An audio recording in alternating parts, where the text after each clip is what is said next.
7 अगस्त को राहुल के घर महाजुटान। उपराष्ट्रपति चुनाव में खेला करने की तैयारी। बिहार चुनाव और सर जैसे मुद्दों पर सरकार पर दबाव बनाने के लिए विपक्ष संसद में लगातार विरोध प्रदर्शन कर रहा है। वहीं अब राहुल गांधी ने इंडिया गठबंधन के नेताओं को डिनर पर बुलाया है। ये बैठक 7 अगस्त को होगी और 8 अगस्त को इंडिया गठबंधन के नेता संसद से चुनाव आयोग तक मार्च भी करेंगे। इस बैठक के इस्तीफे के बाद जहां एनडीए उपराष्ट्रपति पद के लिए उम्मीदवार की तलाश में है, वहीं इंडिया गठबंधन भी एक मजबूत उम्मीदवार खोज रहा है। उपराष्ट्रपति चुनाव पर क्या है रणनीति?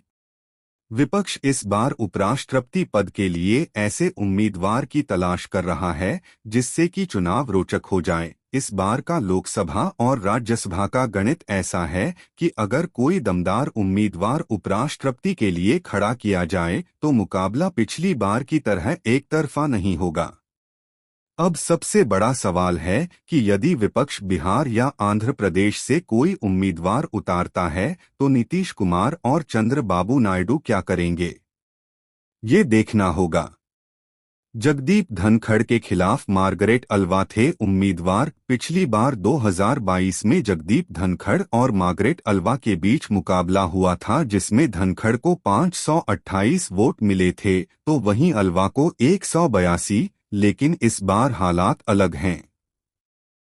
सर के मुद्दे पर विपक्ष एकजुट है और इस एकजुटता को उपराष्ट्रपति के चुनाव में दिखाना चाहता है। एसआईआर के मामले पर कांग्रेस के साथ ममता बनर्जी की तृणमूल कांग्रेस और डीएमके भी साथ है, क्योंकि उन्हें लगता है कि आने वाले दिनों में उनके राज्यों में भी चुनाव आयोग एसआईआर करवाएगा। अगले उपराष्ट्रपति का चुनाव कैसे होगा? 21 जुलाई को जगदीप धनखड़ का अचानक इस्तीफा राजनीतिक हलकों में चर्चा का विषय बन गया है। यह पहली बार था जब किसी उपराष्ट्रपति ने कार्यकाल के बीच में ही इस्तीफा दे दिया और किसी उच्च पद का दावा भी नहीं किया। इस्तीफे के समय धनखड़ का कार्यकाल 2 साल से ज्यादा बचा था।